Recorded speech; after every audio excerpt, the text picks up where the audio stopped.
அல்லேலூயா, அல்லேலூயா. கர்த்தர் நல்லவர். வாசிக்கலாம் மீண்டுமாய். யோவான் 1ஆம் அதிகாரம் 44, 45, 46. பிலிப்பு என்பவன் அந்திரேயா பேதுரு என்பவர்களுடைய ஊராகிய பெத்சாயிதா பட்டணத்தான். பிலிப்பு நாத்தான்வேலை கண்டு நியாய பிரமாணத்திலே மோசேயும் தீர்க்கதரிசிகளும் எழுதியிருக்கிறவரை கண்டோம், அவர் யோசேப்பின் குமாரனும் நாசரேத்தூரானும் ஆகிய இயேசுவே என்றான். அதற்கு நாத்தான்வேல், நாசரேத்திலிருந்து யாதொரு நன்மை உண்டாக கூடுமோ என்றான். அதற்கு பிலிப்பு, வந்து பார் என்றான். ஸ்தோத்திரம். இங்கு கர்த்தருடைய வார்த்தையை பிலிப்பு என்பவன் நாத்தான்வேல் என்னக்கூடிய இன்னொரு நபருக்கு என்ன பண்றாரு, சொல்றார். அதை தான் நம்ம இங்க என்ன பண்றோம், பார்க்கிறோம். பிலிப்பு நாத்தான்வேல் அவருக்கு நண்பரா இருக்கலாம், அறிமுகமானவரா இருக்கலாம். இப்ப பிலிப்பு ஒரு நன்மையை பெற்றுக்கொள்ளும்படி என்ன பண்றாரு, போய்கிட்டு இருக்காரு. ஒரு நன்மையை பெற்றுக்கொள்ளும்படி போய்கொண்டிருக்கிற பிலிப்பு போகும்போது யார அழைச்சிட்டு போக விரும்புறாரு, தனக்கு அறிமுகமானவனை அல்லது தன்னுடைய நண்பனை, அவனையும் அழைத்து கொண்டு போகணும், அவனும் நன்மை பெற்றுக்கொள்ள வேண்டும் என்று சொல்லி பிலிப்பு தன் இருதயத்தில் இருந்ததான ஒரு அந்த தேவ பாரத்தை யாரிடத்தில் இறக்கி வைக்கிறார்னு பார்த்தாக்க நாத்தான்வேல் கிட்ட இறக்கி வைக்கிறார். நாத்தான்வேல் என்ன சொல்றாரு, நாசரேத்துல இருந்து நன்மை என்னைக்கு வந்திருக்கு, இன்னைக்கு வரப்போதா? நாசரேத்துல என்னைக்கு நன்மை வந்திருக்கு, இன்னைக்கு நன்மை வரப்போதா? அதை வேற வாங்குறதுக்கு நீ போறன்னு சொல்றியேன்னு சொல்லி நாத்தான்வேல் பிலிப்புவை பார்த்து என்ன பண்றாரு, சொல்றார். இப்ப இந்த நாத்தான்வேல் இந்த வார்த்தையை சொல்வதற்கு ஒரு காரணம் இருக்கு, அது அப்புறம் பார்ப்போம். இப்படி நாத்தான்வேல் சொல்லும் பொழுது பிலிப்பு சொல்றாரு, எப்ப நான் உன்கிட்ட வாக்குவாதம் பண்ணலாம், என்ன பண்ணல, வரல. நான் உன்கிட்ட வாக்குவாதம் பண்ணலாம் வரல, எனக்கு தெரிஞ்சதை உனக்கு நான் சொன்னேன், நீ வந்து என்ன பண்ணு பாரு. இப்படி இந்த சுருக்கமான ஒரு சுவிசேஷத்தை பிலிப்பு அன்றைக்கு நாத்தான்வேலுக்கு என்ன பண்ணாரு, கொடுத்தார். இந்த பிலிப்பு எப்படிப்பட்ட ஒரு நபரா இருக்கிறாருன்னா, கர்த்தருடைய வார்த்தையை எப்படியாவது போய் சொல்லிடணும், யாருக்காவது சொல்லிடணும், எந்த விதத்திலேயாவது சொல்லிடணும்ன்றதுல ரொம்ப ஜாக்கிரதையா இருக்கிற மனுஷன் தான் யாரு, இந்த பிலிப்பு. உதாரணத்துக்கு பார்க்கணும்னா, பிலிப்பு இயேசுவை பின்பற்றி போன மனுஷன். இயேசுவை பின்பற்றி போன மனுஷன் கிட்ட இயேசுநாதர் கேட்கிறாரு, யோவான் 6ஆம் அதிகாரம் 7வது வசனத்துல, அங்க 5 அப்பம் 2 மீன்களை கொண்டு ஜனங்களை போஷிக்கும் முன்பாக அவர் பிலிப்புவை பார்த்து, பிலிப்புவே என்ன இருக்கிறது என்று என்ன பண்ணுவாரு, கேட்டிருப்பார். பிலிப்புவை நோக்கி பார்த்து, பிலிப்புவே என்னப்பா இருக்கு, ஜனங்கள் பசியோடு இருக்கிறாங்க, அவருடையதான பசியை போக்குவதற்கு என்ன இருக்கு அப்படின்னு கேட்கும் பொழுது பிலிப்பு இருக்கிறத என்ன பண்ணுவாரு, காண்பித்து கொடுக்கிற மனுஷனாக அங்க இருப்பார். ஃபர்ஸ்ட் ஸ்தோத்திரம், இதெல்லாம் வாங்குறதுக்கு நமக்கு பணம் பத்தாது, இதெல்லாம் எதுவுமே பத்தாது சொல்லி புலம்புன மனுஷன் பின்பு என்ன பண்ணுவாரு, ஒரு சின்ன பையன் 5 அப்பத்தையும் 2 மீனையும், ஆண்டவரே இதுதான் இருக்கு, வேற எதுவுமே இல்ல, இருப்பதை தேவ சமூகத்தில் கொடுக்கக்கூடிய ஒரு மனுஷனாக பிலிப்பு என்ன பண்ணாரு, இருந்தார். முதலாவது தனக்கு யாரையாவது சுவிசேஷம் சொல்லி ரட்சிப்பை நடத்திடணும்னு ஒரு பாரத்துல இருந்தாரு. இரண்டாவது இருப்பதை கொடுக்கிற மனுஷனாக என்ன பண்ணாரு, இருப்பதை கொடுப்பது என்பதை விட தேவன் கேட்பதை கொடுக்கிற மனுஷனாக அவர் என்ன பண்ணாரு, இருந்தார். ஏன்னா தேவன் கேட்டனாலதான் அந்த 5 அப்பம் 2 மீனையும் அவர் என்ன பண்ணார், எடுத்து அவர்கிட்ட கொடுத்தார். அப்ப தேவன் கேட்பதை கொடுக்கிற மனுஷனாக பிலிப்பு இருக்கிறார். மூன்றாவது பார்க்கும் பொழுது யோவான் 12ஆம் அதிகாரம் 21வது வசனத்தை பார்க்கும் பொழுது பிலிப்பு ஜனங்களை இயேசுவிடத்தில் கொண்டு வந்தான். ஜனங்களை இயேசுவின் பக்கமாக அவன் என்ன பண்றான், வழி நடத்தக்கூடியவனா இருக்கிறான். இப்ப இந்த பிலிப்பு என்கிற மனுஷன் எப்படிப்பட்டவரா இருக்கிறாரு, ஜனங்களை தேவனுக்கு நேராக நடத்தி கொண்டு போகிறவனா இருக்கிறான். அங்க ஜனங்கள் கேட்பாங்க, இயேசுவை பார்க்கணும், இயேசு எங்க இருக்கிறாருன்னு. அவர் உடனே இயேசு அந்த பக்கம் இருக்காரு, வாங்க போகணும் என்ன பண்ணுவாரு, வழிகாட்டக்கூடியவரா இருப்பார். அதே பிலிப்பு அப்போஸ்தலர் நடபடிகள் 8ஆம் அதிகாரத்துல பார்க்கும் பொழுது 4 முதல் 8 வசனத்துல பார்க்கிறப்ப, சிதறி போனவர்களை தேடி தேடி சுவிசேஷம் சொல்லி அவர்களை பலப்படுத்தக்கூடிய மனுஷனாக அவர் என்ன பண்ணாரு, இருந்தார். அடுத்த 5வது பார்க்கும் பொழுது பிலிப்பு எப்படிப்பட்டவரா இருந்தாரா, மந்திரிக்கே சுவிசேஷம் சொல்ற அளவுக்கு தைரியம் உள்ளவரா இருந்தார். அப்புறம் இதை எதுக்கு சொன்னா வந்தேன் அப்படின்னா, ஒரு மனுஷனுக்குள்ள எப்படிப்பட்ட சுபாவம் இருக்கு என்பதை பார்க்கறதுக்காக தான் நான் என்ன பண்ணேன் சொன்னேன். நான் பின்னாட்களை சொன்ன அனைத்து சுபாவங்களும் வருவதற்கு முதல் காரணம் என்னன்னா, அவன் தேவனிடத்தில் வைத்ததான பற்றே காரணம். தேவனிடத்தில் ஒருவன் எவ்வளவு அன்பா இருக்கிறானோ அந்த அளவுக்கு அவன் தேவனுடைய அன்பை மற்றவர்களுக்கு சொல்லுவதற்கு என்ன பண்ணுவான், தீவிரப்படக்கூடியவனாக இருப்பான். இப்ப நமக்கு தேவனுடைய அன்பு இருக்கு, எந்த அளவுக்கு இருக்கு? ஒரு மணவாளன் தன் மணவாட்டியை குறித்து அதிகமான கற்பனை என்ன பண்ணியிருப்பான். அதே போல ஒரு மணவாட்டி ஒரு மணவாளனை குறித்து அதிகமான கற்பனை என்ன பண்ணியிருப்பாங்க, செய்திருப்பாங்க. இந்த கற்பனை செய்யப்பட்ட அந்த அழகை அவங்க எப்படி பண்ணுவாங்க, வர்ணிக்க ஆரம்பிப்பாங்க. ஒரு காதலன் ஒரு காதலியை பார்த்தோ, ஒரு காதலி ஒரு காதலனை பார்த்தோ, ஒரு கணவன் மனைவியை பார்த்தோ, மனைவி கணவனை பார்த்தோ, அதிகமாய் அன்புள்ளவர்கள் யாரா இருந்தாலும், அதிகமான அன்புள்ள யாரா இருந்தாலும் அந்த அன்பை அவங்க என்ன பண்ணுவாங்க, சொல்லிக்கிட்டே இருப்பாங்க. இந்த பெரியவங்களை பார்த்தீங்கன்னா சில சமயத்துல சொன்னதையே சொல்லுவாங்க, நமக்கு செம்ம கடுப்பாகும். ஏன் அவங்க சொன்னதையே சொல்றாங்கன்னா, அந்த விஷயங்கள் அந்த சம்பவங்களுடைய இருதயத்தை என்ன பண்ணிருக்கு, ஆழமா பதிஞ்சிருக்கிறது தான் உண்மை. அந்த அளவுக்கு அந்த விஷயத்தை அவங்க என்ன பண்ணிருக்கிறாங்க, நேசிச்சிருக்கிறாங்க. அது நபரா இருக்கலாம், அது வேலையா இருக்கலாம், எதுவா வேணா இருக்கலாம். அப்ப நாம் எதை அதிகமாய் நேசிக்கிறோமோ அதை அதிகமாய் சொல்றவங்கள என்ன பண்ணிடுவோம், மாறிடுவோம். எனக்கு ஒரு வேலை ரொம்ப பிடிக்குதுன்னா அந்த வேலையை குறித்து என்ன பண்ணுவேன், ரொம்ப பிரம்மாண்டமா சொல்லுவேன். நம்ம பஸ் ஸ்டாண்ட்ல ஏறி பார்த்தோம்னாக்க பஸ்ல வந்தா தைலம் விற்கிறதுக்கு வருவாங்க. அது அவங்க என்ன பண்ணணும், அது அவங்களுக்கு பிடிக்கும், அது அவங்க எப்படியாவது என்ன பண்ணணும், கொண்டு போய் சேர்க்கணும். அதுல அதிக நன்மை இருக்கோ தீமை இருக்கோ அது ரெண்டாவது. அவங்கள பொறுத்த வரைக்கும் அது என்ன இருக்கு, நன்மைன்னு ஒண்ணு இருக்கு. இப்படி எப்படியாகிலும் கொண்டு போய் என்ன பண்ணிடுவாங்க, சொல்லிடுவாங்க. யாரு யாரு எதனா, யார் எதை அதிகமாய் நேசிக்கிறார்களோ அவர்கள் அதையே அதிகமாய் பேசுகிறவர்களாய் மாறுவார்கள். அப்ப பிலிப்பு என்பவன் இயேசுவை அதிகமாய் நேசிக்கிறவனா என்ன பண்ணான், மாறினான். இயேசுவை அதிகமாய் நேசிக்கிறவனாய் பிலிப்பு மாறினபடினால் பிலிப்பு பார்க்கிற எல்லாருக்கும் அந்த அன்பை என்ன பண்ண ஆரம்பிக்கிறாரு, சொல்ல ஆரம்பிக்கிறாரு. அப்ப சில சமயங்கள்ல நம்மளால ஏன் இயேசுவின் அன்பை சொல்ல முடியல அப்படின்னு பார்த்தா, நமக்கு அன்பு அதிகமா இல்ல. எதை அதிகமாய் நேசிக்கிறோமோ அதை அதிகமாய் நாம் என்ன பண்ணுவோம், பேசுவோம். இப்ப பிலிப்பு அதிகமா இயேசுவை நேசிச்சபடியினால் பிலிப்பு இயேசுவை பத்தி சொல்லிக்கிட்டே இருக்கிறார்.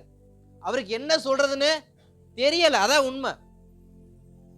ஏன்னா இயேசு இன்னும் பிரசங்கத்தை ஆரம்பிக்கல, இயேசு இன்னும் அற்புதத்தை ஆரம்பிக்கல, இயேசு லாசரு என்ன உயிரோடு என்ன பண்ணல, எழுப்புல. இயேசு எவிரிவின் மகள் என்ன உயிரோடு என்ன பண்ணல, எழுப்புல. இயேசு வாலிபன் என்ன பண்ண, உயிரோட எழுப்புல. 38 வியாதிஸ்தன் இயேசு இன்னும் போய் சந்திக்கல. 12 வருட பெரும்பாடுள்ள ஸ்திரீ இயேசுவினை வந்து சந்திக்கல. இது எதுவுமே நடக்கிறதுக்கு முன்னாடி தான் பிலிப்பு யாரை பத்தி சொன்னாரு, இது எதுவுமே நடக்கல. இன்னும் எந்த அற்புதம், எந்த அடையாளம், எந்த விதமான பிரசங்கமும் இது வரைக்கும் இயேசு பண்ணல. இயேசு யோர்தான் நதிக்கரைக்கு போனாரு. இயேசுவை குறித்து யோவான் ஸ்நானகன் சாட்சி கொடுத்தாரு. யோவான் ஸ்நானகன் சாட்சி கொடுத்ததை கேட்டவர்கள் இயேசுவை பின்பற்றி போனாங்க. அதுல இயேசு தமக்கென்று 12 சீஷர்களை தெரிந்து கொண்டாரு. அதுல பிலிப்பு என்பவன் எதுவுமே தெரியாமல் இருக்கும் பொழுதே என்ன பண்ண ஆரம்பிச்சாரு, சுவிசேஷம் சொல்ல ஆரம்பிச்சார். ஏன்னா பேதுருவாவது மற்றவர்களாவது அப்போஸ்தலர் நடபடிகள்ல தான் என்ன பண்ணுவாங்க, பிரசங்கம் பண்ண ஆரம்பிப்பாங்க. ஆனா பிலிப்பு எல்லாத்துக்கும் முன்னாடி என்ன பண்ணுவாரு, சொல்லுவார். அன்பை நாம் என்ன பண்ணணும், பரிமாறிக்கொள்ள வேண்டும். நாம் நம்முடைய அன்பை எந்த அளவுக்கு மற்றவரிடத்தில் பரிமாறிக் கொள்கிறோமோ அது போல தேவ அன்பைன்னு அதிகமா என்ன பண்ணணும், பரிமாறிக்கொள்ளணும். ஒருவரோடு ஒருவர் அன்பை பரிமாறிக்கொள்ளும் பொழுது அந்த தேவன் யார் அப்படிங்கிற ஒரு சின்ன ஒரு கேள்வி வந்துட்டாலே, அறிவு வந்துட்டாலே ரட்சிப்பு என்ன பண்ணிரும், வந்துடும். ஏன்னா கேள்வினாலதான் விசுவாசம் வரும், விசுவாசம் தான் ரட்சிப்பு வந்துடும். இப்ப பிலிப்பு நாத்தான்வேலை பார்த்து சொல்ற ஒரு வார்த்தை, வந்து பாத்துக்க. அங்க சுவிசேஷம் சொல்லல, ஸ்தோத்திரம். யோசேப்புக்கும் மரியாளுக்கும் பிறந்த குமாரனாகிய இயேசு கிறிஸ்து யோர்தான் நதிக்கரை ஞானஸ்நானம் எடுக்கும் பொழுது இவரே என்னுடைய தேவ குமாரன்னு சொல்லி வானத்திலிருந்து பரிசுத்த புறாவை போல இறங்கி வந்து சாட்சி கொடுத்தாரு. அதனால நாங்கெல்லாம் பின்னாடி போறோம். யோவான் ஸ்நானகனை இயேசுவை குறித்து நல்ல சாட்சி சொல்லியிருக்கிறாரு, அதனால நாங்க அவரை பின்பற்றி போறோம்னு சொல்லி எந்த வரையறையும் பிலிப்பங்க கொடுக்கல, எந்த ஹிஸ்டரியும் பிலிப்பங்க எடுத்து பேசல. பிலிப்பு சொன்ன ஒரே விஷயம், நீ வந்து பார், வந்து பார். இன்றைக்கு நம் தேவ சமூகத்தில் வந்தால் மாத்திரம் போது, மீதியை கர்த்தர் பார்த்துக் கொள்வார். இன்னைக்கு நம்ம தேவ சமூகத்துக்கு வந்துட்டாலே போதும், கர்த்தருடைய பிரசனத்துக்குள்ள வந்துட்டாலே போதும், கர்த்தருடைய பெட்டகத்துக்குள்ள வந்துட்டாலே போதும், கர்த்தருடையதான சீனாய் மலைக்குள்ள வந்துட்டாலே போதும், மீதியை கர்த்தர் பார்த்துக்குவார். அந்த பிலிப்புக்கு இருக்கிற ஒரு விசுவாசம் என்ன அப்படின்னா, எனக்கு சுவிசேஷம் சொல்ல தெரியாது, எனக்கு பிரசங்கம் பண்ண தெரியாது, எனக்கு அற்புதம் பண்ண தெரியாது, ஆனா நான் யாரை பார்க்க போறேனோ அவருக்கு இது எல்லாமே தெரியும். அப்படிங்கிற ஒரு ஆழமான விசுவாசம் பிலிப்புக்குள்ள இருந்ததுனால பிலிப்பு அன்றைக்கு நாத்தான் வேலை பார்த்து இந்த வார்த்தையை சொல்ல அவருக்கு அதிக பலனா இருந்துச்சு. இன்றைக்கு நான் விசுவாசிக்க வேண்டியது என்னன்னா, நான் தேவ சமூகத்துக்கு போனா போதும் எல்லாம் என் வாழ்க்கையில் மாற ஆரம்பிக்கும். ஏன்னா தேவ சமூகத்துக்கு போன யாருமே தன் வாழ்க்கையை இழந்ததாக சரித்திரமும் இல்லை, வேத ஆராய்ச்சியும் சொல்லப்படல. தேவ சமூகத்துக்கு போன அத்தனை பேரும் தேவனால் பிழைத்திருக்க பண்ணப்பட்டவர்களே, தேவனால் ஆசீர்வதிக்க பண்ணப்பட்டவர்களே. வாழ்க்கையில அழுது கொண்டிருந்த எத்தனையோ அழுகையின் பள்ளத்தாக்கு நீரூற்றாய் மாறியதற்கு காரணம் அது தேவ சமூகம் மட்டும்தான். தேவ சமூகத்துக்கு வந்ததுனாலதான் அன்னாளுடைய கண்ணீர் மாறுச்சு. தேவ சமூகத்துக்கு வந்தனாலதான் யாக்கோபுடைய சந்ததி ஆசீர்வதிக்கப்பட்டுச்சு. தேவ சமூகத்துக்கு வந்தனாலதான் ஆபிரகாமுடைய தலைமுறை காக்கப்பட்டுச்சு. தேவ சமூகத்துக்கு வந்ததுனாலதான் நோவாவின் குடும்பம் என்ன பண்ணப்பட்டுச்சு, காப்பாற்றப்பட்டுச்சு. தேவ சமூகத்துக்கு வந்தனாலதான் பவுல் காப்பாற்றப்பட்டான். தேவ சமூகத்துக்கு வந்ததுனாலதான் பவுலுடைய விசப்பாம்பு கொத்துனாலும் பவுலுக்கு என்ன பண்ணல, சேதம் ஏற்படல. இதெல்லாம் காரணம் என்ன? தேவ சமூகத்துக்குள் யார் அடிக்கடி அவரை வந்து வந்து வந்து வந்து வந்து வந்து சந்திக்கிறார்களோ அவர்களை சந்திக்கும்படி சத்துரு எத்தனை விசை வந்தாலும் அவர்களை ஒன்றும் என்ன பண்ணாது, சேதப்படுத்தாது. அதுக்கு ஒரு உதாரணம் சொல்லணும் அப்படின்னா, அன்பின் சீஷனாகிய யோவானை நமக்கு நன்றாக தெரியும். அன்பின் சீஷனாகிய யோவானை நன்றாக தெரியும். யோவான் இயேசுவை என்ன பண்ணாரு, அதிகமா நேசித்தார். அவர் மார்புல சாய்ந்திருக்க கூடியதான அன்பின் சீஷன் பெயர் எடுக்கப்பட்டவர். ஆனா இந்த யோவானை குறித்ததான எந்த ஒரு திட்டத்தையும் இயேசு கிறிஸ்து சொன்னதாக எங்கேயுமே எழுதப்பட்டிருக்காரு. பேதுருவை பார்த்து, நீ கேபா எனப்படுவாய், நீ சீமோனா இருக்கிற, நீ நாணலா இருக்கிற, நீ கேபா எனப்படுவாய், இந்த கல்வியின் சபை என்ன பண்ணுவேன், கட்டுவேன்னாரு. பாதாளத்தின் வாசல் அதை மேற்கொள்ள மாட்டாது, என் திறவுகளை உனக்கு நான் தரேன்னு சொன்னாரு. யோவான் 21 அதிகாரம் கடைசியில வந்து பாக்குறப்ப, என் ஆடுகளை மேய்ப்பாயாக, என் ஆட்டுக்குட்டிகளை மேய்ப்பாயாகன்னு சொன்னாரு. ஆனா யோவானை குறிச்சு எதுவுமே ஆண்டவர் என்ன பண்ணல, சொல்லல. அதே பேதுரு கேட்கிறாரு, இயேசுவே இந்த யாக்கோபுடைய இந்த யோவானுடைய நிலைமை என்னன்னு கேட்கும் பொழுது, நான் திரும்பி வரும்போது அவன் உயிரோட இருந்தா அவனுக்கானதை நான் செய்யறேன், அதை நீ தெரிஞ்சுட்டு என்ன பண்ண போறதில்ல, ஒண்ணும் பண்ண போறதில்ல, உன் வேலையை நீ என்ன பண்ணு பாரு அப்படின்னு. அப்பயும் யோவானுக்கு எந்த வார்த்தையும் ஆண்டவர் என்ன பண்ணல, கொடுக்கல. பேதுருவை ஆசீர்வதித்தார், பேதுருவை நேசித்தார், பேதுருவுக்கு சபை ஊழியத்தை கொடுத்தார். ஆனா யோவானுக்கு ஆண்டவர் எதுவுமே என்ன பண்ணல, சொல்லவும் இல்ல, கொடுக்கவும் இல்ல. ஆனா அவருடைய பேர் என்ன, அன்பின் சீஷன். அப்ப நம்முடைய அன்பு எந்த அளவுக்கு இருக்கு, ஏசி எனக்கு கொடுத்தாலும் நான் என்ன பண்ணுவேன், நான் அவரை நேசிப்பேன்.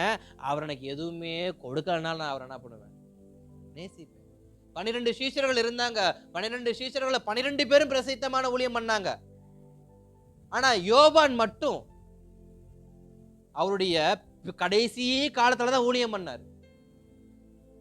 பவுலை குறித்து பார்த்தா, பவுல் கபன்னு எழும்பி சபைகள் கட்ட ஆரம்பிச்சது நமக்கு தெரியும். பேதுரு எழும்பி சோத்திரம் யூதர்களை பலப்படுத்துறது நமக்கு தெரியும்.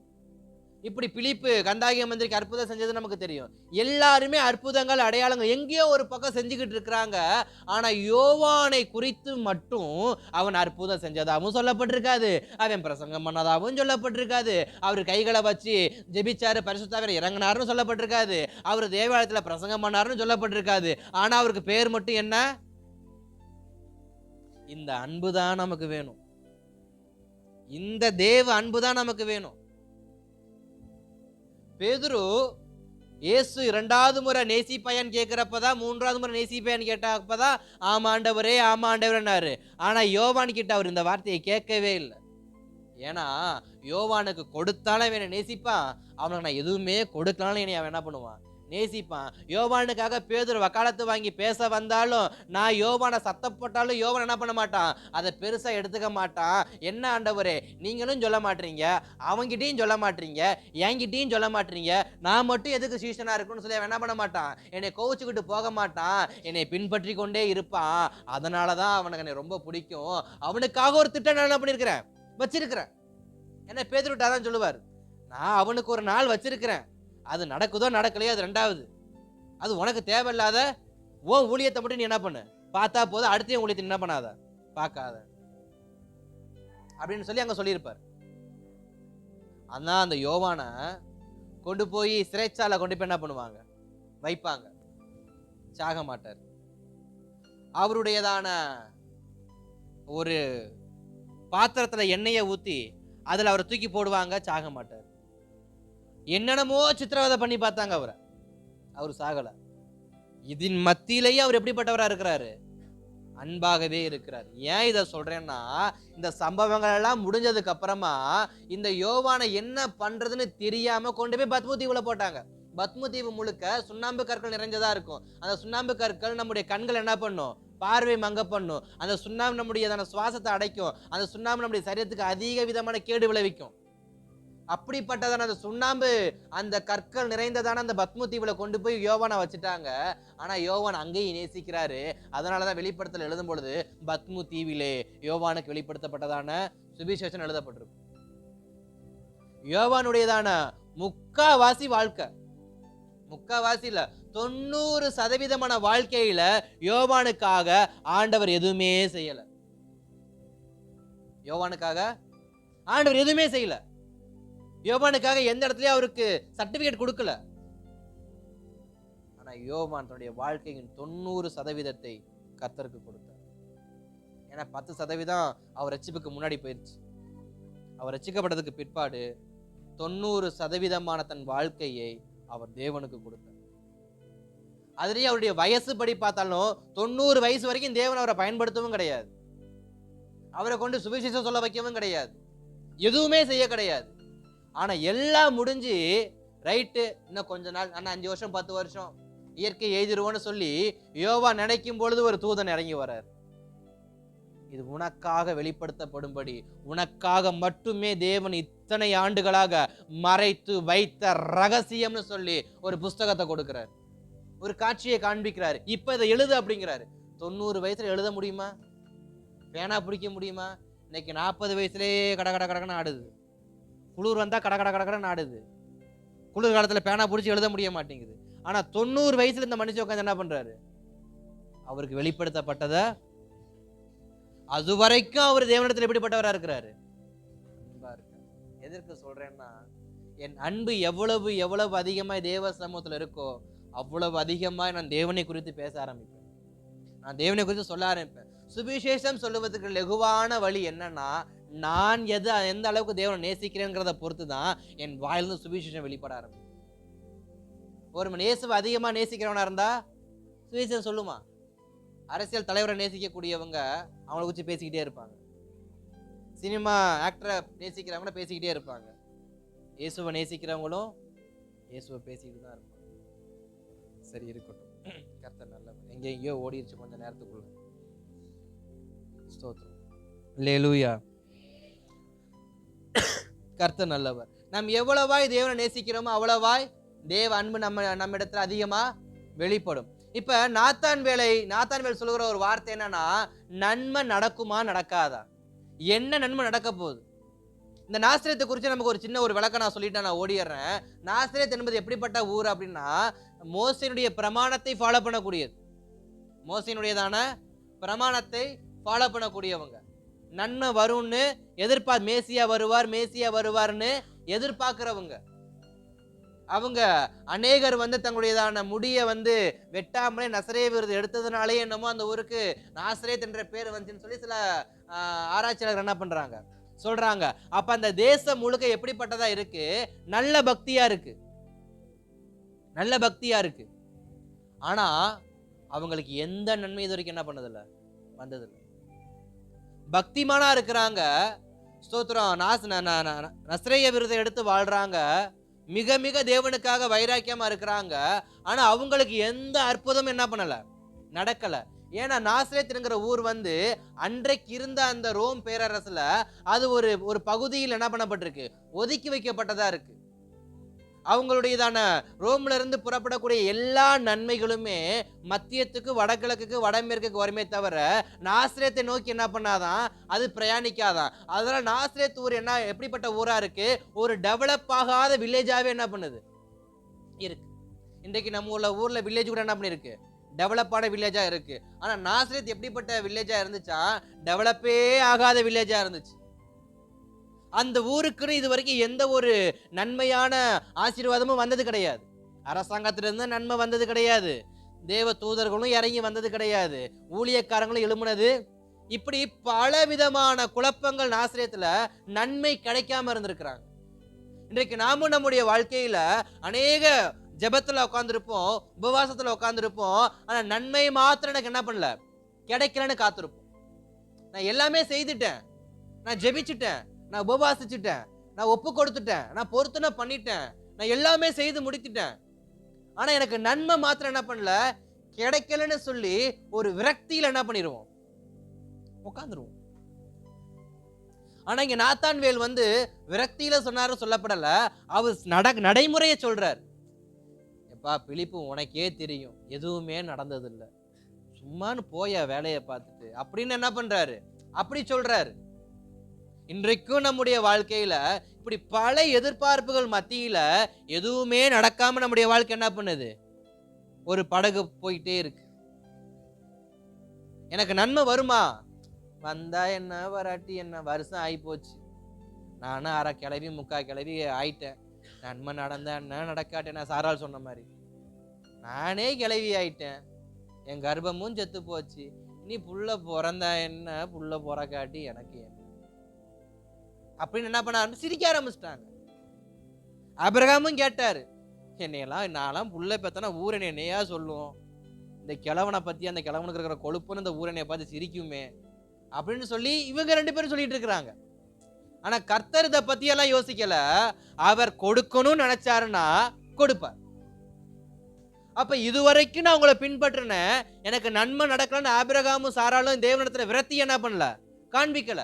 அதே போல பிலிப்புவுமே நாத்தான்வேலுமே இதுவரைக்கும் தேவனுடைய அந்த வாழ்க்கையை, நன்மையான வாழ்க்கையை வாழ்ந்துட்டு இதுவரைக்கும் கர்த்தனுக்கு எதுவுமே செய்யல, நன்மையை செய்யவே இல்லை, எனக்கு எந்த ஆசீர்வாதமும் வரவே இல்லைன்னு சொல்லி அவங்க சோர்ந்து போனாங்களே தவிர தேவனுடைய இருக்கிற நம்பிக்கை அவங்களை விட்டு என்ன பண்ணல, போகல. இப்படி ஒரு பக்கம் இருக்கு. இப்ப நாத்தான்வேல் சொல்றாரு, நன்மை ஒன்றும் வராதுப்பா, நன்மை ஒன்றும் வராதுப்பா.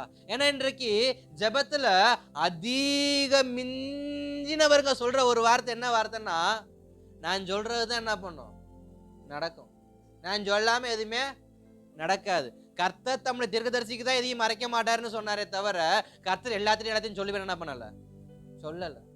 கர்த்தரால் அழைக்கப்பட்ட ஊழியக்காரங்களுக்கோ கர்த்தரால் அழைக்கப்பட்ட தீர்க்கதரிசிகளுக்கோ மட்டுமே கர்த்தர் தம்முடைய வார்த்தை என்ன பண்ணுவாரு, கொடுப்பாரே தவிர மணிக்கணக்கா உபவாசம் போடுறவங்களுக்கோ இல்ல மணிக்கணக்கா உட்கார்ந்து இருக்கிறவங்களுக்கோ கொடுப்பாருன்னு கேட்டா எனக்கு தெரியாது, எனக்கு தெரியாது. அப்ப நாத்தான்வேல் சொல்றாரு, எனக்கு நன்மை வந்த மாதிரி தெரியல, பிலிப்பு சாரர் வந்து பாரு, சரி வா போவோம், வரலனா விடவா, போற வா போவோம் அப்படின்னு சொல்லிட்டுன்னு இவர் போறாரு. இயேசுவுக்கும் நாத்தான்வேலுக்கும் அறிமுகம் ஆகல. பிலிப்பு வந்து நாத்தான்வேலை கூப்பிட்டு, இயேசுவே is my best friend Nathanael அப்படின்னு சொல்லி இன்ட்ரோடியூஸும் பண்ணி வைக்கல. ரெண்டு பேரும் வராங்க. இயேசு பார்க்கிறாரு, கபடற்ற உத்தம இஸ்ரவேலன் இவன் தான். அத்தி மரத்து கீழே என்ன பண்ண பார்த்தேன். நாத்தான்வேலுக்கு ஒன்றும் புரியல. இன்றைக்கும் நம்முடையதான ஜெபத்துக்கு கர்த்தர் பதில் கொடுக்கும்போது நமக்கு ஒண்ணுமே புரியாது. நம்முடைய காத்திருப்புக்கு கர்த்தர் பதில் கொடுக்கும்போது நமக்கு ஒண்ணுமே புரியாது. நான் இத்தனை நாட்கள் நன்மை எதிர்பார்த்தேன், நன்மையே வராது நினைக்கும் பொழுது நன்மை வரப்ப நம்மளால அதை ஏத்துக்க முடியாது. அந்த மாதிரி ஒரு மனப்பக்குவத்துல இப்ப நாத்தானேல் நிக்கிறாரு. என்ன உங்களுக்கு தெரியுமா, நீ அத்தி மரத்துக்கு கீழே இருக்கிறப்ப எனக்கு தெரியும்பா. நீ அத்தி மரத்துக்கு கீழே உன்னை உன் தாய் தொட்டில் கட்டி ஆட்டிய பொழுது அப்பொழுது உனக்கு பாடப்பட்ட பாட்டு எனக்கு ஞாபகம் இருக்கு. அதற்கு அப்புறம் நீ ஒவ்வொரு முறையும் அத்தி மரத்துக்கு கீழே உட்காந்து என் தேசத்துக்கு நன்மை வராதா, என் தேசத்துக்கு நன்மை வராதா, என் குடும்பத்துக்கு நன்மை வராதா, என் சபைக்கு நன்மை வராதா அப்படின்னு நன்மையே வராதா வராதா வராதான்னு எதிர்பார்த்த பத்தியா, அதுவும் எனக்கு தெரியும். அப்ப இயேசுவுக்கு நம்முடைய பாரங்கள் தெரியும், நம்முடைய எதிர்பார்ப்புகள் அவருக்கு தெரியும், நம்முடைய தேவைகள் அவருக்கு தெரியும். ஆனாலும் என் விசுவாசத்தை சோதிக்கும்படி அநேக காரியத்தை கர்த்தர் காலதாமதமாக என்ன பண்ணுவார், கொடுப்பார். இப்ப நாத்தான்வேலை பார்த்து இயேசு சொன்ன உடனே நாத்தான்வேலுக்கு ஒன்னும் புரியல. நான் கபடற்ற உத்தம இஸ்ரவேலன் என்பதை நீர் எப்படி அறிவீர்? கேட்கல. அங்க சுத்தி இருக்கிற யாரும் சொல்லல இவன் உத்தம இஸ்ரவேலன் அப்படின்னு சொல்லி என்ன பண்ணல, யாருமே சொல்லல. ஆனா இயேசு சொல்றாரு, இவன் கபடற்ற உத்தம இஸ்ரவேலன், இவன் நல்லவன். காரணம், அவன் இருதயம் நல்லது. எதை வைத்து அவர் சொல்றாரு? அவன் இருதயத்தை சொல்றாரு. அவன் இருதயத்துல கபடம் இல்ல. அவன் தன்னுடைய நாசரேத்துக்காக அவன் என்ன பண்றான், ஜெபிக்கிறவனா இருக்கிறான். தன் குடும்பத்துக்காக ஜெபிக்கிறவனா இருக்கிறான். தன்னுடைய குடும்பத்தினுடைய விளைச்சலை பார்க்கும்படி அவன் ஆசைப்படுறான். அவனுடைய எதிர்பார்ப்புகள் அனைத்துமே சுயநீனமான எதிர்பார்ப்பு அல்ல, அது பரந்த எதிர்பார்ப்பா காணப்படுது. அது தேசத்துக்கு நன்மை பயக்கும்படியான எதிர்பார்ப்பா இருக்கு, அது குடும்பத்துக்கு நன்மை பயக்கும் எதிர்பார்ப்பா இருக்கு. இப்படிதான் அவன் யோசிக்கிறானே தவிர அவன் இருதயம் ஒரு நாளும் வஞ்சகமான ஜெபத்தை பண்ணதில்ல. அவன் இருதயம் ஒரு நாளும் வஞ்சகமான காரியத்தை கேட்டதில்ல. அவன் இருதயம் ஒரு நாளும் வஞ்சகமான விஷயத்தை எனக்கு கொடுங்கன்னு சொல்லி அவன் கேட்கல. அவனுடைய இருதயம் எப்படிப்பட்ட இருதயமா இருந்துச்சு? கபடற்ற இருதயமா இருந்துச்சு. என் இருதயம் தேவ சமூகத்தில் எப்படிப்பட்ட இருதயமா இருக்கணும் கர்த்தர் விரும்புறார் ஜெபத்துல? கபடற்ற இருதயமா இருக்கணும் அப்படின்னு. நான் ஜெபிக்க உட்கார்றேன், நான் தேவனை ஆராதிக்க உட்கார்றேன், நான் வசனத்தை வாசிக்க உட்கார்றேன், ஆனா என் இருதயம் எப்படிப்பட்ட இருதயமா உட்காருது என்பது நமக்கு ரொம்ப முக்கியம். காலையில ஜெபிக்க எழும்புறோம், இல்ல ஜெபிக்கிறதுக்கு முன்பாக எனக்கு குளிக்கிற பழக்கம் இருக்கு, ஜெபிக்கிறதுக்கு முன்பாக எனக்கு பல்லு விளக்குற பழக்கம் இருக்கு, ஜெபிக்கிறதுக்கு முன்பாக எனக்கு ஸ்தோத்திரம் ஷர்ட் அயன் பண்ணி போற பழக்கம் இருக்கு, ஜெபிக்கிறதுக்கு முன்பாக எனக்கு நல்ல ஸ்தோத்திரம் புது ட்ரெஸ் எடுத்து போற, புது ட்ரெஸ் துவைச்சு வச்ச ட்ரெஸ் எடுத்து போடுற பழக்கம் இருக்கு. இப்படி சிலருக்கு சில பழக்கம் இருக்கலாம். ஆனா அதாவது வெளிப்புறமாய் சுத்திகரித்து கொண்டு ஜெபத்தில் அமர்வதை விட இருதயத்தை சுத்திகரித்து கொண்டு ஜெபத்தில் அமர்வது ரொம்ப ரொம்ப உத்தமம். அந்த நாத்தான்வேலுடைய வஸ்திரம் எப்படி இருந்துச்சோ நமக்கு தெரியாது, நாத்தானுடைய எதிர்பார்ப்பு எப்படி இருந்துச்சோ தெரியாது. ஆனா அவன் இருதயம் எப்படிப்பட்டதா இருக்கு? கபடற்றதா இருக்குதுன்னு சொல்லி தேவனே சாட்சி கொடுக்கிறார். அப்ப என் ஜெபம் எப்படிப்பட்டதா இருக்கணும்? என் ஜெபத்தில் உட்காரும் பொழுது என் இருதயம் எப்படிப்பட்டதா இருக்கணும்? கபடற்றதாய் இருக்கணும். நன்மையை நான் எதிர்பார்க்கணும் இல்லைன்னு இல்லை, ஆனா என் இருதயம் எப்படிப்பட்டதா இருக்கணும்? கபடம் இல்லாம இருக்கணும். சார் நன்மை எதிர்பார்ப்பாங்க, எப்படி எதிர்பார்ப்பாங்கன்னா, ஏத்த விட்ட புள்ள ஆம்பளை புள்ள பெத்தாலும் இவ அம்மிக்கல் எடுத்து என் வயிற்றுல குத்திக்கிட்டான்ற கதையா சில பேர் என்ன பண்ணுவாங்க, எதிர்பார்ப்பாங்க. இது கபடமான எதிர்பார்ப்பு. இது கபடற்ற எதிர்பார்ப்பு இல்ல, கபடமான எதிர்பார்ப்பு. நான் தேவ சமூகத்துல கேட்கணும், கபடம் இல்லாம கேட்கணும். நான் தேவ சமூகத்துல கேட்கணும், கபடம் இல்லாம ஜெபிக்கணும். சில பேர் ஜெபிக்கும் பொழுது அடுத்தவன் சாகணுனே ஜெபம் பண்ணுவாங்க. என் ஜெபம் அப்படி இருக்கவே கூடாது. என் ஜெபம் எப்படி இருக்கணும்? அன்பாக மட்டும்தான் இருக்கணும். நாத்தானுடைய இருதயம் நன்மை வரலன்னு சொல்லி அவன் ஒதுங்கி இருந்தாலும் பிலிப்புடைய இருதயம் எப்படி இருந்துச்சு? நன்மை வரும் வாடா போவோன்னு சொல்லி கூட்டு போற இருதயமா இருந்துச்சு. ஆண்டவரே இவன் சத்ரு, இவன் சத்ருன்னு சொல்ல. இடையில நான்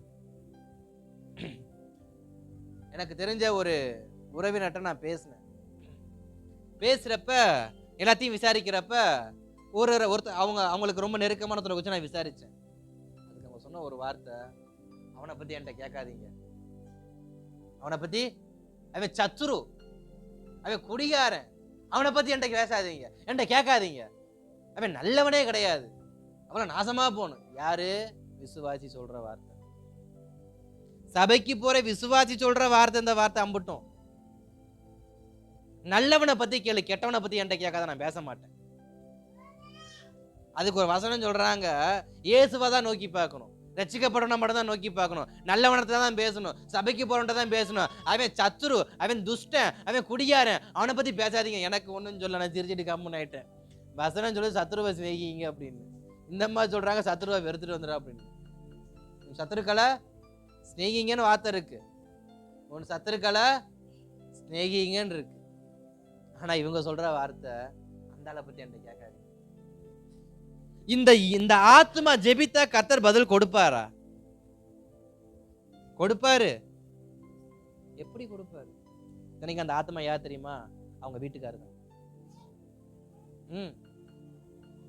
ஆமா, அந்த ஆத்மா அவங்க வீட்டுக்காரர் தான். வீட்டுக்கார பத்தி முட்டை ரெண்டு பேசிட்டு இருந்தது அவங்க. Right right. இதுக்கப்புறம் நம்ம சொல்றதுக்கு கட்டின புருஷனுக்கு பாடையை கட்டிட்டாங்க, நம்ம நடைய கட்டுவோன்னு என்ன பண்ணிட்டேன், நகர்ந்துட்டேன். இருதயத்துல இவ்வளவு கொலைவர் அந்த வார்த்தையை வரும். அதுக்கு முன்னாடி அவங்க மகளை குறிச்சு விசாரிச்சேன், நல்லா இருக்கா, அப்படி இருக்கா, இப்படி இருக்கா, வருவா, வர சொல்லியிருக்கேன்னு இப்படிலாம் பேசினாங்க. அடுத்து புருஷனை பத்தி கேட்டா அப்படியே சிங்கமா மாறிட்டாங்க. அதான் யோசிச்சுட்டு இருந்தேன். அப்படியே சரி, ஆண்டவர் சத்துருவை நேசிக்க தான் சொன்னார், சத்துருக்களையும் சிநேகிகள்னு சொல்லியிருக்கிறாங்க. ஆனா இவங்களுக்கு சிநேகிக்க அப்ப இருதயம் எப்படிப்பட்ட இருதயமா இருக்கு? கபடம் நிறைந்த இருதயமா இருக்கு. அவங்களால எப்படி ஆசீர்வாதத்தை பெற்றுக்கொள்ள முடியும்? கபடம் இல்லாதவனே கர்த்தர் ஆசீர்வதிக்கிறாரு, கபடம் கர்த்தர் எப்படி ஆசீர்வதிக்க முடியும்? இருதயம் வஞ்சகம் இருக்குன்னா கர்த்தர் எப்படி ஆசீர்வதிக்க முடியும்? 2 பேர் ஜெபிக்க போனாங்க தேவ சமூகத்துல. ஒருவன் சொல்றான், ஆயக்காரன் சொல்றான், ஏன்னா இவனை மாதிரி எல்லாம் கிடையாது, நான் 3 வேளை உபவாசம் போடுறவன், நான் 6 வேளை குளிக்கிறவன், நான் நியாயப்பிரமாணத்தை ஃபாலோ பண்றவன், நான் ஏழைகளுக்கு உதவி செய்யறவன், நான் ரொம்ப நீதிமான்றாரு. பக்கத்துல இருக்கவன் சொல்றான், எனக்கு ஜெபிக்கவே தெரியாது ஆண்டவரே, ஐ எம் சோ ஜீரோ, என்னை ஏத்துக்கிறது ஏத்துக்காததும் சாமி உங்க கையில தான் இருக்கணும். என்ன பண்றான்? இப்படியே சரண்டர் ஆயிட்டான். எதை பாக்குறாரு ஆண்டவர்? யாருடைய இருதயம் கபடம் இல்லாம ஜெபிக்குதுன்னு தான் பாக்குறாரு. இவன் இருதயத்துல எப்படிப்பட்ட எண்ணம் இருக்கு? நான் பர்ஃபெக்ட்னு இருக்கு. இவன் ஜெபத்தை ஆண்டு கேட்கவே இல்லை. இவன் சொல்றான், நான் எதுக்கு லாய்க்கு நினைக்க தெரியாது ஆண்டவரே, எதுலையாவது பிரயோஜனம் இருந்தா நீங்க என்ன பண்ணுங்க, பயன்படுத்துன்னு இவன் நிக்கிறான். இவன் சொல்றான், எனக்கு அது தெரியும், எனக்கு இது தெரியும், எனக்கு அது தெரியும். தெரியும்னு சொல்றான்னா என்னைக்கு எந்த கம்பெனிக்காரன் என்ன பண்ண மாட்டான், எடுக்க மாட்டான். ஒரு 10 டிகிரி முடிச்ச போய் ரெசியூம் கொடுக்க சொல்லுங்க ஒரு கம்பெனியில். ஐயா இவனை 10 டிகிரி போட்டு வந்திருக்கிறான், இவனை வேலைக்கு தான் என்ன பண்ண முடியாது, இவனுக்கு சம்பளமும் கொடுக்க முடியாது, இவன் சொல்றதை செய்யவும் மாட்டான், நாளைக்கு நம்ம வேலைக்கு என்ன பண்ணிடுவான், உழ வச்சிருவான்னு சொல்லி பேருக்கு பண்ணி இந்த 10 டிகிரி போட்ட எவனையும் என்ன பண்ண மாட்டாங்க, குறிப்பா ப்ரொஃபஸரா சேர்க்கவே மாட்டாங்க. காரணம் பிரின்சிபலையே குழி விட்டு போயிடுவான் போற போக்குல. அப்படி இருக்கும் பொழுது இங்க ஐயோ எதுல விட்டுன்னு தெரியலையே, சொல்லுங்க ப்ரொஃபஸரை விடுங்க, அதுக்கு முன்னாடி சொன்னதை சொல்லுங்க. கபடம் இருக்கிறவனுக்கு தன்னுடைய மேன்மையை குறித்து என்ன பண்ண மாட்டான், அவன் அறிக்கை செய்ய மாட்டான், அவன் மேன்மையை குறித்து அறிக்கை பண்ண மாட்டான். ஆனா இவன் அறிக்கை பண்றான். காரணம், அவனுக்கு கபடம். என் இருதய கபடத்தோடு நான் தேவ சமூகத்துல போனாக்க கர்த்தரை ஏற்றுக்கொள்ளவும் மாட்டாரு, கர்த்தரை என் ஜெபத்தை கேட்கவும் மாட்டார். கபடத்தோடு நான் இருந்தாக்க எனக்கு ஜெபம் பண்ணவும் முடியாது. நான் எவ்வளவாய் தேவ சமூகத்தில் கபடமற்றவனாய் நான் காத்திருக்கிறேனோ, என் காத்திருத்தல் ஒரு நாள் என்ன பண்ண போறதில்ல, வீண் போறது இல்ல. நிச்சயமாகவே முடிவு உண்டு. எனக்கு ரொம்ப பிடித்த வசனம், குறித்த காலத்துக்கு தரிசனம் இருக்கு, தாமதம் ஆகும், ஆனாலும் என்ன பண்ணு, காத்திரு. அதுதான் தேவன் மேல் வைக்கிறதான அன்பு. அதுதான் தேவனிடத்தில் நமக்கு வரக்கூடியதான கபடமற்ற அந்த இருதயம். கபடம் இல்லாமல் தேவனை ஆராதிக்கணும், கபடம் இல்லாமல் தேவ சமூகத்துல வசனத்தை வாசிக்கணும், கபடம் இல்லாம தேவ சமூகத்துல ஜெபிக்கணும். ஆனா ஸ்தோத்திரம், மற்றவனிடத்தில் வஞ்சகத்தை வைத்து விட்டு நான் தேவ சமூகத்தில் 40 நாட்கள் உபவாசம் எடுத்தாலும் கர்த்தரோடு பேச மாட்டார். மோசேக்கு கோபம் உள்ள அதிகம், கோபம் உள்ள அதிகம். முதல் முறை சீனாய் மலையில ஏறிட்டாரு, 40 நாட்கள் உபவாசம் எடுத்து விட்டு கீழே இறங்கி வராரு. ஸ்தோத்திரம், அவங்க பண்றதான அந்த ஸ்தோத்திர சிலையை பார்த்துட்டு டென்ஷன் ஆகி எல்லாத்தையும் உடைச்சு போட்டு அப்படி இப்படின்னு பண்ணிட்டு தேவ சமூகத்துல உட்காந்து என்ன பண்ணாரு, அழுதார். ஒரு பக்கம் கோபம், அது நியாயமானது. இன்னொரு பக்கம் தேவ சமூகத்துல ஆண்டவரே மன்னியுங்க மன்னியுங்க மன்னியுங்க மன்னிங்கன்னு கெஞ்சினாரு. தேவன் இறங்கி வந்து அவரை நிர்மூலமாக்குறேன்னு சொன்னப்ப மோசே என்ன தெரியுமா பண்ணாரு? இந்த பயலுக திருந்த மாட்டாங்க, இவ்வளவு செஞ்சும் பாரு கண்ணுக்குட்டியை வச்சுக்கிட்டு என்ன பண்றான், இவன் செஞ்சுக்கிட்டு இருக்கான், இவனை முடிச்சு விட்டுருங்க ஆண்டவர்னு சொல்லி என்ன பண்ணல மோசே? சொல்லல.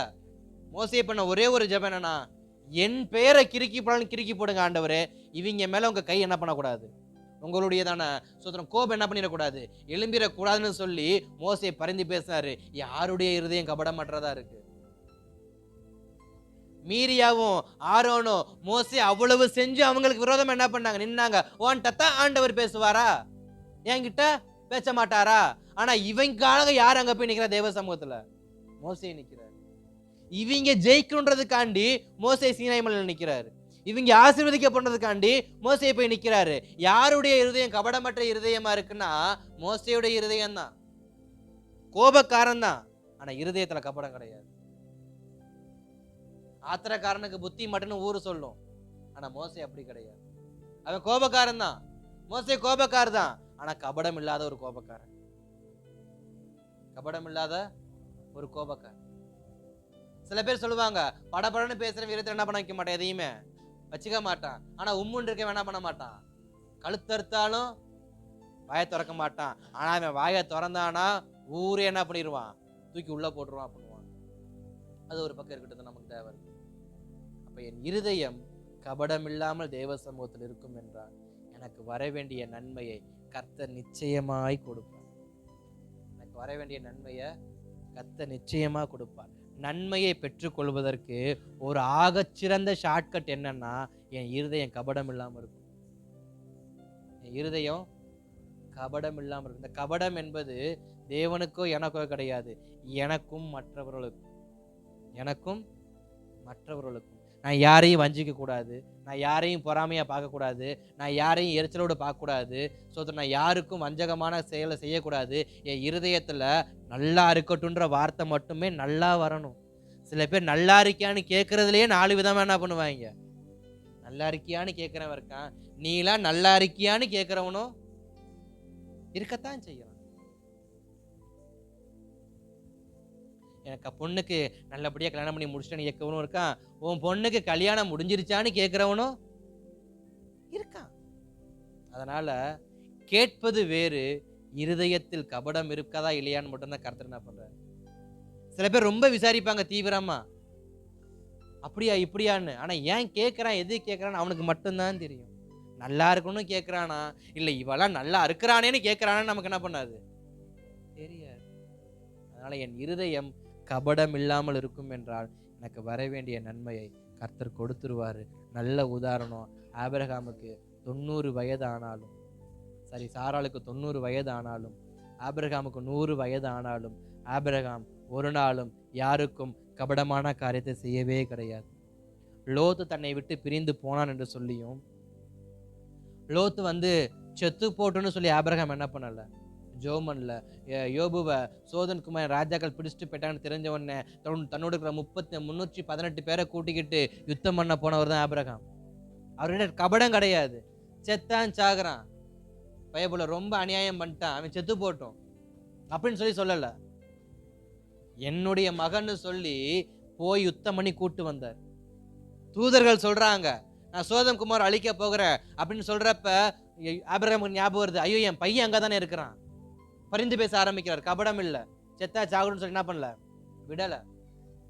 அதனாலதான் ஆபிரகாமுக்கு கர்த்தர் ஒரு ஆசீர்வாதத்தை கொடுப்பேன்னு சொல்லியும் அதை தாமதப்படுத்தி இருந்தும் அதை ஏற்ற நேரத்துல என்ன பண்ணார், கொடுத்தார். ஆபிரகாமுடைய எங்கேயும் என்ன பண்ணல, கபடத்தோட காணப்படல. என் இருதயம் கபடம் இல்லாமல் இருக்கும் என்றால், என் இருதயம் கபடம் இல்லாமல் தேவனத்தில் அன்பு கூறும் என்றால், என் இருதயம் கபடம் இல்லாமல் தேவனை ஆராதிக்கும் என்றால், எனக்கு வர வேண்டிய சகல நன்மையையும் எனக்காகவே கர்த்தர் என்ன பண்ணுவாரு, கொடுத்து கொண்டே இருப்பார். அதனால ஒரு நாளும் ஒரு பொழுதும் விசுவாசிகள் வஞ்சகமான வாழ்க்கை என்ன பண்ணக்கூடாது, வாழவே கூடாது. வஞ்சக நிறைந்த இருதயம் வேண்டாம். பாவம் நிறைந்த இருதயம் வேண்டாம். ஏன்னா இன்றைக்கு விசுவாசிங்க அதிகமா யாரும் என்ன பண்றது இல்ல, குடிக்கிறது கிடையாது. சாராய கடையில போய் உட்காந்து என்ன பண்றது இல்ல, குடிக்கிறது இல்ல. சிகரெட் கடையில போய் சிகரெட் வாங்கி என்ன பண்றது இல்ல, அடிக்கிறது இல்ல.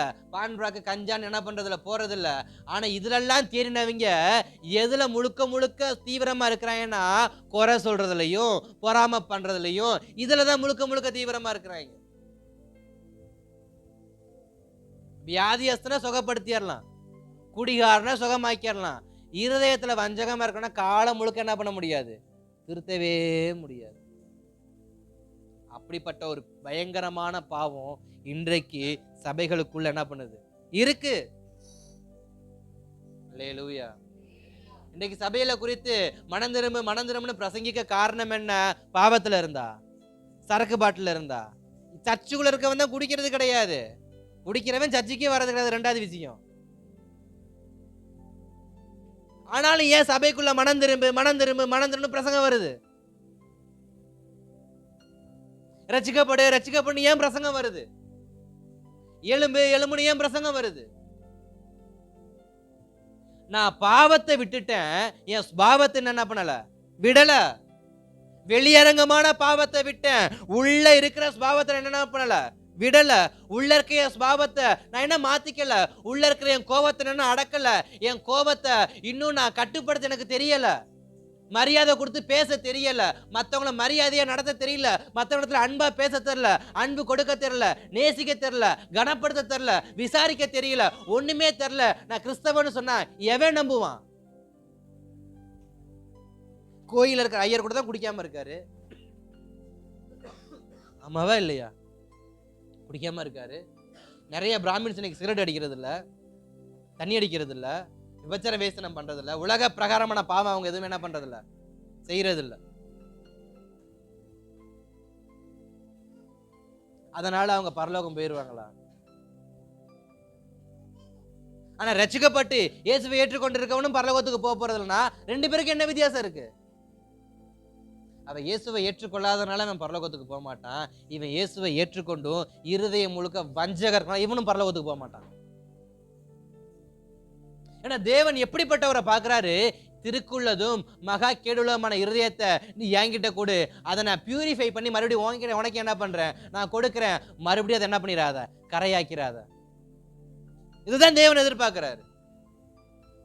அதனால நாத்தான பார்த்து சொல்றாரு, கபடற்ற உத்தம இஸ்ரவேலனை இவன் தான், இவனை கொண்டே நான் என்ன பண்றேன், இவன் ஆசிரியத்தை என்ன பண்றேன், ஆசீர்வதிக்கிறேன். இவனை கொண்டே நான் ஆசிரியத்துக்கு நன்மையை வர வைக்கிறேன். ஏங்க நான் கபடற்ற வாழ்க்கையை வாழுவேன்னு சொன்னா என்னை கொண்டு என் தேசத்துக்கு, என்னை கொண்டு என் குடும்பத்துக்கு, என்னை கொண்டு என் சபைக்கு தேவன் நன்மையான காரியத்தை கொண்டு வருவாரு.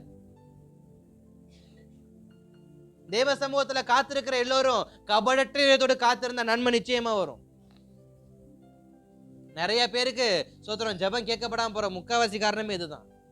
நல்லா ஜெயிப்பாங்க, நல்லா உபவாசம் போடுவாங்க, ஆனா கேட்டவன இப்படி வார்த்தை வரும், அவன் சத்துரு, அவனை பத்திலாம் என்கிட்ட பேசாத.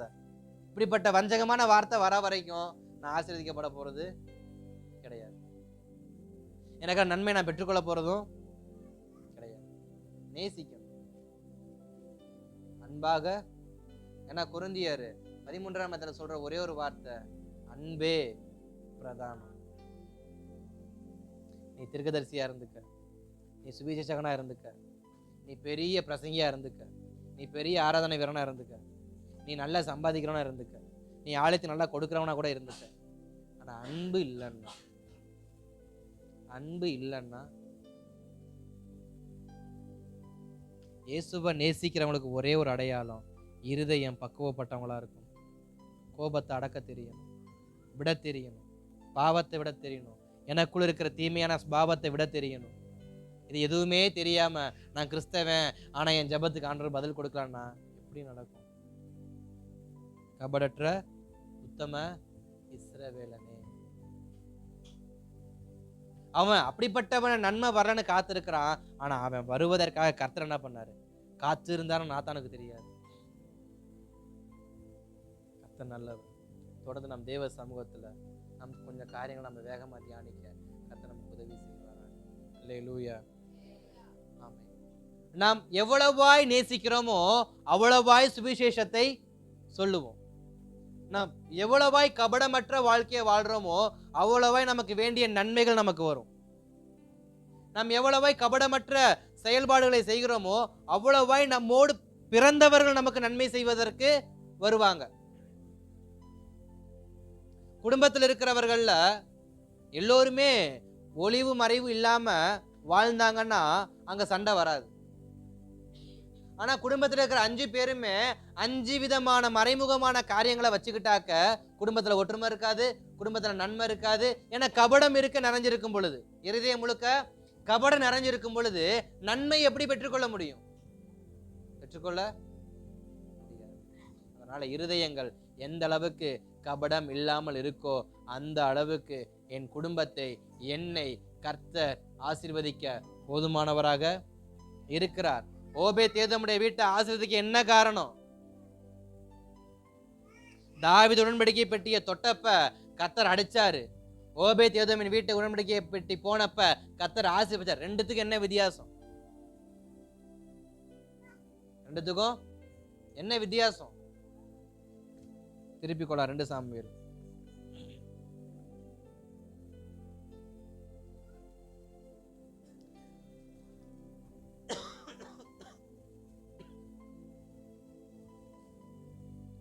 அங்கு தாவீது தேவனுடைய உடன்படிக்கை பெட்டி எடுத்துட்டு வரணும்னு ஆசைப்பட்டது உண்மை, எடுத்துட்டு வந்தது உண்மை. ஆனா எடுத்துட்டு வந்த விதம் தான் சரியில்லை. எடுத்துட்டு வர நினைச்சது உண்மை, ஆனா எடுத்துட்டு வந்த விதம் சரியில்லை. காரணம் என்னன்னா அங்கு தாவீது தேவனுக்கு பிரியமானத, தேவன் சொன்னத செய்யல, அவருக்கு தோணுனதை தான் அவர் என்ன பண்ணாரு, செஞ்சார். அதனாலதான் அவர் போய் தொட்டாரு, கர்த்தர் அடிச்சார். அதனாலதான் தாவீத கர்த்தர் அந்த பெட்டிய தேசத்துல கொண்டு வருவதற்கு தாவீத கர்த்தர் பயன்படுத்துவதற்கு காலதாமதம் பண்ண காரணம் என்ன? என் நிபந்தனைகளுக்கு உட்பட்டு இந்த காரியத்தை நீ செஞ்சிருந்தனாக்க நான் கண்டிப்பா உன் கூட வந்திருப்பேன் உன் தேசத்துக்கு.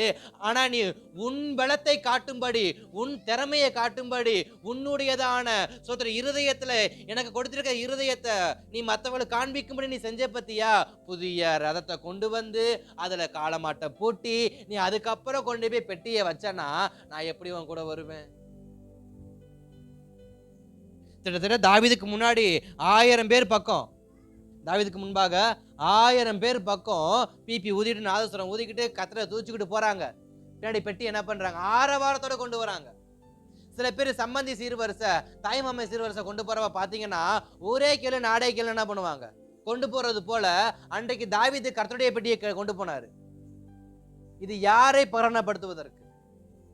கர்த்தரையா தாவீதையா? கர்த்தரையா தாவீதையா? பெட்டியில வச்சு எக்கால சத்தத்தை ஊதி நாதஸ்வரத்தை ஊதி தம்பேலாம் அடிச்சு கொண்டு போறாரு. ஏன்னா அதனுடைய மகிமை யாருக்கு போய் சேரும்? தாவீதுக்கு வந்து சேருமா, கர்த்தருக்கு போய் சேரும்? கர்த்தரை கவனிக்கிறார். தாவீது அந்த வார்த்தையை சொல்லி புதிய மாட்டை கொண்டு வா, புது ரதத்தை கொண்டு வா, பெட்டியை ஏத்து, கிளப்பு வண்டின்னு சொல்லி போறாரு. அது சரியா போற நேரத்துல போய் கைய வச்சா அடிச்சாரு, செத்துட்டாரு.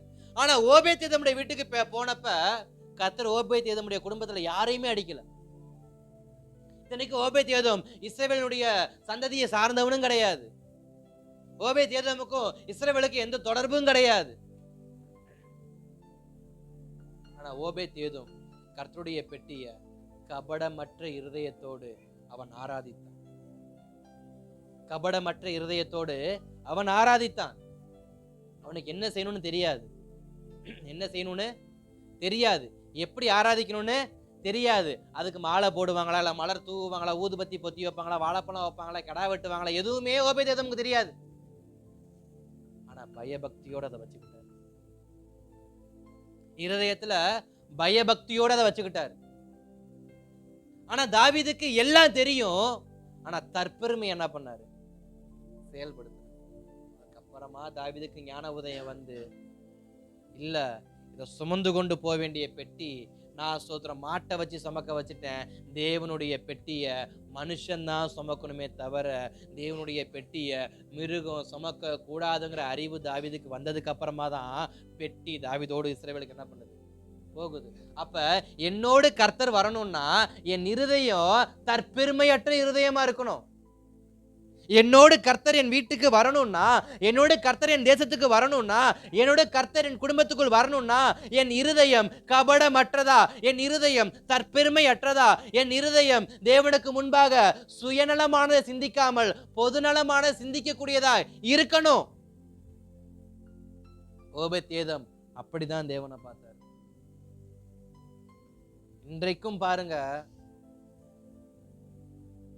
சில ஊழியக்காரங்க கிராமங்களுக்கு ஜெபம் பண்ண போனாங்கன்னா, ரட்சிக்கப்படாதவங்க, வயசானவங்க, வயசுல முதிர்ந்தவங்களா இருப்பாங்க, ரட்சிக்கப்படல. ஆனா இவங்க யாருன்னு கேட்டா, 2 பேரையும் பிச்சு கொடு, நீ சும்மாவே இருக்க மாட்டியா, நிறுத்து, நான் முடிச்சுட்டு பேசிக்கிறேன். எதுல விட்டேன், ஏன்டா எதுல விட்டேனே மறந்து, எதுல விட்டேன் சொல்லுங்க சீக்கிரம். ஊழியர்கள் போகும்பொழுது அந்த வயது முதிர்ந்தவங்க என்ன பண்ணுவாங்க, அவங்கள பார்த்துட்டு அவங்களுக்கு முன்னாடி நடுங்கி நிற்பாங்க. நடுங்கி, காரணம் என்னன்னா, யாருப்பா இவங்கன்னு கேட்டா, இவங்க இயேசு கோயில இருந்து வந்திருக்கிறாங்க, இயேசு கோயில இருந்து மந்திரிக்க வந்திருக்காங்கன்னு சொல்லும் பொழுது அவங்க என்ன பண்ணுவாங்க, பயபக்தியோடு அதை ஏற்றுக்கொள்ளுவாங்க. ஆனா ரட்சிக்கப்பட்ட வீட்டுக்கு பாஸ்டர் போனாக்க பாஸ்டர் என்ன பண்ண மாட்டாங்க. இவ்வளவுதான் வித்தியாசம்.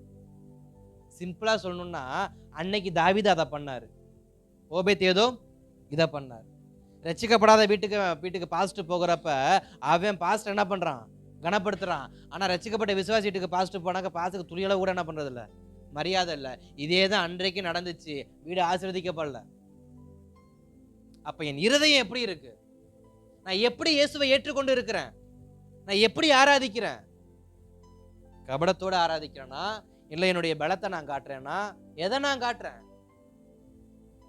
ஓபேத்ஏதோம் தன் பலத்தை காட்டல.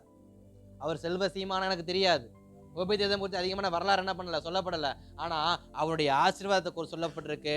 அவனுடைய ஆசீர்வாதம் தேசத்தின் ராஜா வரைக்கும் என்ன பண்ணப்பட்டுச்சு, எட்டப்பட்டுச்சு. அப்படின்னு நான் ஆசீர்வதிக்கப்படுவதற்கு ஒரே காரணம் என்ன, தேவனை கபடமற்ற இருதயத்தோடு ஆராதிக்கணும். இயேசுவை கபடமற்ற இருதயத்தோடு ஆராதிக்கும் பொழுது அவர் என்னோடு கூட என்ன பண்ணுவாரு, வர சம்மதிப்பார். நான் ஜெபிக்கிறது ஒரு பக்கம், என் கூட கர்த்தர் வராரா? மோசேயை கொண்டு கர்த்தர் விடுதலையை கொடுத்துட்டாரு.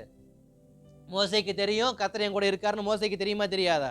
செங்கடலை பிளந்துட்டாரு, வண்டுகளை ஏற்கனவே 10 வாதையை உள்ள கொடுத்துட்டாரு. இப்ப செங்கடலையும் பிளந்துட்டாரு, எகிப்து சேனையும் நிர்மூலமாக்கிட்டாரு. இவ்வளவும் கர்த்தர் பண்ணதுக்கு அப்புறமா மோசேக்கு கர்த்தர் என் கூட தான் இருக்காருன்னு 100%க்கு 1000% கான்ஃபிடண்டா அவர் இருக்காரு. ஆனால் அவர் ஜெபம் என்ன, கர்த்தர் முன்பாக போனா நான் வரேன்,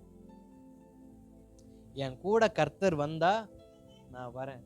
ஆனா இன்றைக்கு சிலருக்கு எப்படிப்பட்டது இருக்குன்னா, கர்த்தர் முன்னாடி போகணும், நான் பின்னாடி போறேன்னு இல்லை, நான் போறேன், கர்த்தர் என் கூட என்ன பண்ணணும், வரணும். ஏன்னா திமிரு அதிகமாயி போச்சு, திமிரு கொழுப்பு அதிகமாயி போச்சு. கரைச்சாதான் என்ன ஆகும், சரி வரும். இவ்வளவு செஞ்ச மோசே எப்படிப்பட்ட மனுஷனா இருக்காரு, கபடத்தை இறக்கி வைத்து விட்டு கபடம் இல்லாமல், இயேசுவே நீங்க முன்னாடி போனா நான் பின்னாடி வரேன்னு சொல்றாங்க. இன்றைக்கு பாஸ்டருங்க சொல்ற சில வார்த்தை, விசுவாசிங்க சொல்ற வார்த்தை, நான் வந்தா போதும் எல்லாம் மாறிடும், நீ வந்தா என்ன மாறும்னு போனாதான் தெரியும். தாவீது அப்படிதான் வந்தாரு. நான் போய் பெட்டி எப்படி கொண்டு வரேன்னு பாரு, சவுலை விட நான் கர்த்தரை அதிகமா என்ன பண்றேன், நேசிக்கிறேன்டா. சவுலோட அதிகமா நான் கர்த்தரை நேசிக்கிறேன், நான் போன பெட்டி என் கூட வரணும். வேக வேகமா போனாரு, வேக வேகமா போனாரு. வரும்பொழுது பணத்தோட வராரு. பொட்டி எங்கடா பணத்தோட வரான்னு கேட்டாக்க, தொட்டான் செத்து போயிட்டான். ஏன்டா, பெட்டி என் கூட வரல. அதான் ஏன், அதான் தெரியல. நீ எல்லாம் என்னத்தை நேசிச்சிய போ அங்கிட்டு ஓரத்துல. கேட்டா சவுலை விட நான் தான் கர்த்தருக்கு பிரியமானவன், என்னைய கூப்பிட்டு அபிஷேகம் பண்ணாரு, சத்துருக்களுக்கு முன்பாக எனக்கு ஒரு பந்தியை கொடுப்பாருன்னு வாய்க்கிலேயே வக்கனையே பேசுனியே, எங்க ஒன்னையும் காணன்னு சொல்லி தாவீதை கேட்கிறப்ப தாவீதுக்கு ஒண்ணுமே புரியல. தாவீதுக்கு ஒண்ணுமே புரியல. அவனும் யோசிக்கிறான், ஆமால கர்த்தர் தானே கூப்பிட்டு அபிஷேகம் பண்ணாரு, கர்த்தர் தானே சிங்கத்தை பிளக்க பலன் கொடுத்தாரு, கர்த்தர் தானே கரடியை பிளக்க பலன் கொடுத்தாரு, கர்த்தர் தானே கோலியத்தை பிளக்க பலன் கொடுத்தாரு, ஆனா ஏன் பெட்டி என் கூட வரலன்னு இப்ப தாவீதுக்கு ஒரு புத்தி உரைக்குது. என்னன்னா, அவர் நிருபத்தை எடுத்து படிக்க நிருபவனாக்க தோல் சொல்ல எடுத்து படிக்க ஆரம்பிக்கிறாரு. ஏன் பெட்டி என்கிட்ட வரல, பெட்டி என் கூட ஏன் வரலன்னா, அங்க ஆசாரியன் எழுதி வச்சிருக்கிறான் பெட்டிய தோல்ல தான் சுமக்கணும்னு. அப்பதான் அவருக்கு புரியுது, என்ன என்னதான் கர்த்தரை நேசிச்சாலும் என் இருதயம் எப்படி இருக்கு, எனக்கு எல்லாம்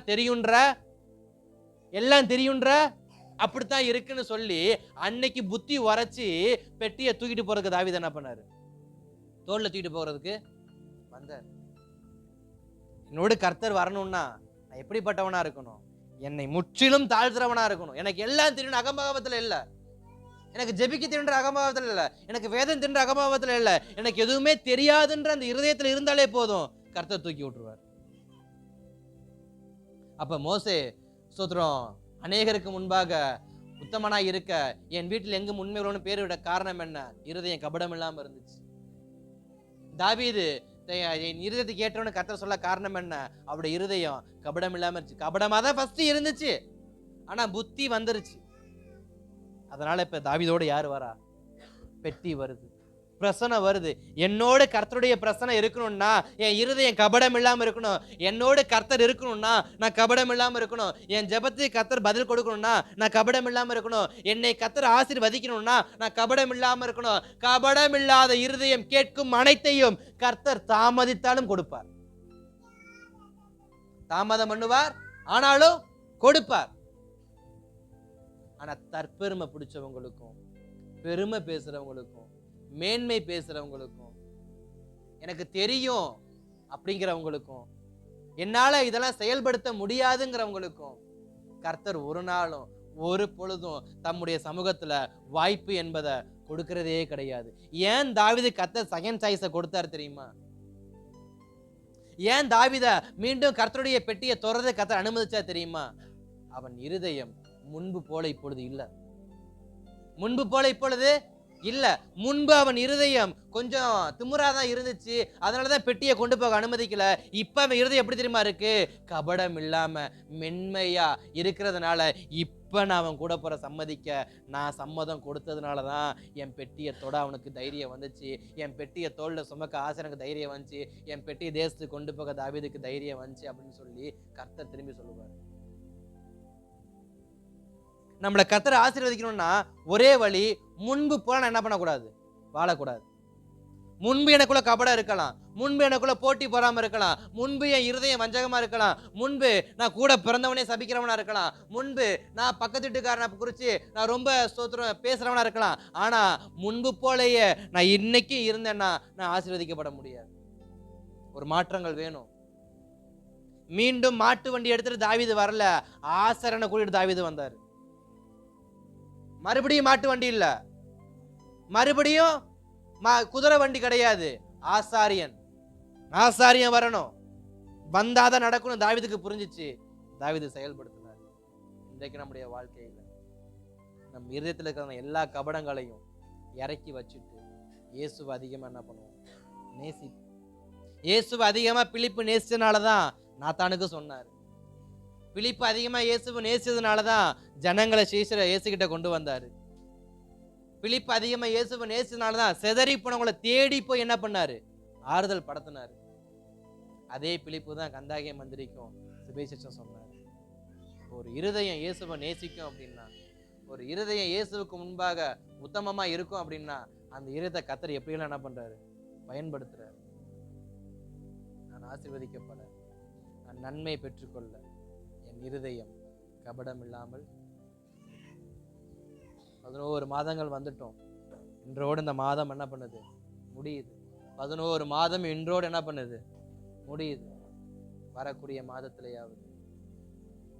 மாதத்திலேயாவது நாம் நம்முடையதான இருதயத்தை தேவனுக்கு நேராக திருப்புவோம் என்றால் நமக்கான ஆசீர்வாதத்தை நாம் தீவிரமா என்ன பண்ண முடியும், வருகிற வருஷத்துல பெற்றுக்கொள்ள முடியும்.